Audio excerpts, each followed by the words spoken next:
एक जंगल में सारे पक्षी बहुत अच्छे से जीवन जी रहे थे। ना उनके पास भोजन की कमी थी और ना ही पानी की। सब पक्षी बहुत खुश थे, लेकिन कुछ समय से उनकी खुशी गम में बदल गई। जब से उस जंगल में एक चील की नजर पड़ी। उस चील को छोटे पक्षी को खाना बहुत अच्छा लगता था, इसलिए वो हर रोज किसी न किसी के बच्चे को उठाकर खा लेता।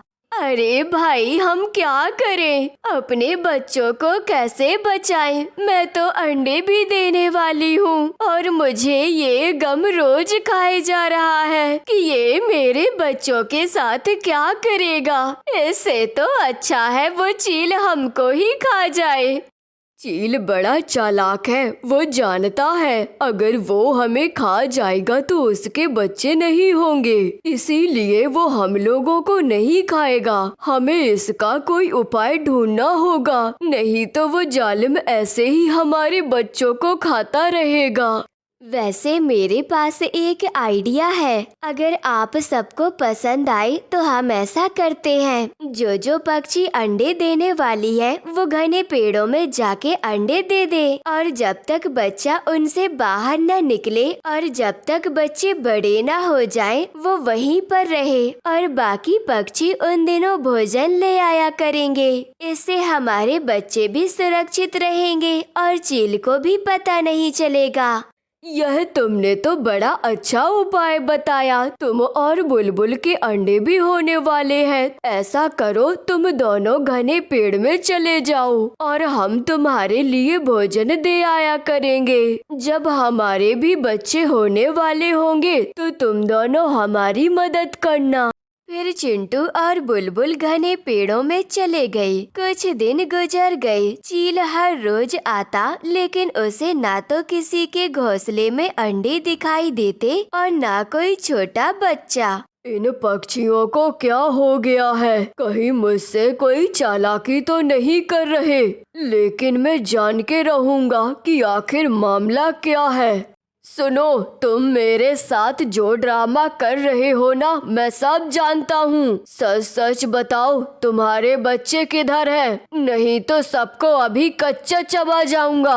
चील साहब, हम आपको क्या ही बताएं? आप तो काफी समय से गायब थे। हम में से किसी ने अंडे नहीं दिए, तो आपको कैसे बच्चे मिलेंगे?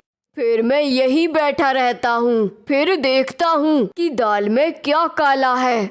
दूसरी तरफ चिंटू और बुलबुल के अंडों से बच्चे निकल चुके थे और वे थोड़े बड़े भी हो चुके थे, लेकिन उनके पंख अभी इतने बड़े नहीं हुए थे कि वे ठीक से उड़ पाए। बेटा चंद दिनों में उड़ना सीख लेगा, फिर मेरी सारी चिंता खत्म हो जाएगी। मम्मा, मुझे लगता है कि मैं उड़ सकता हूँ। ऐसा कहकर चिंटू का छोटा बच्चा अपने घोंसले से बाहर निकल गया और उड़ने लगा। मोनू, वापस आओ बेटा, वापस आ जाओ, वापस आ जाओ बेटा। बाहर बहुत खतरा है बेटा, मैं तुम्हें खोना नहीं चाहती। लेकिन वो बच्चा तो उड़ता जा रहा था और उसी तरफ जा रहा था जिस तरफ चील बैठा था। उसके पीछे उसकी माँ भागे जा रही थी। आहा, ताजा ताजा मांस, तो यही चालाकी कर रहे थे तुम पक्षी। आज तो मजा ही आ जाएगा। चील, प्लीज मेरे बच्चे को मत खाना, उसकी जगह मुझे खा लो।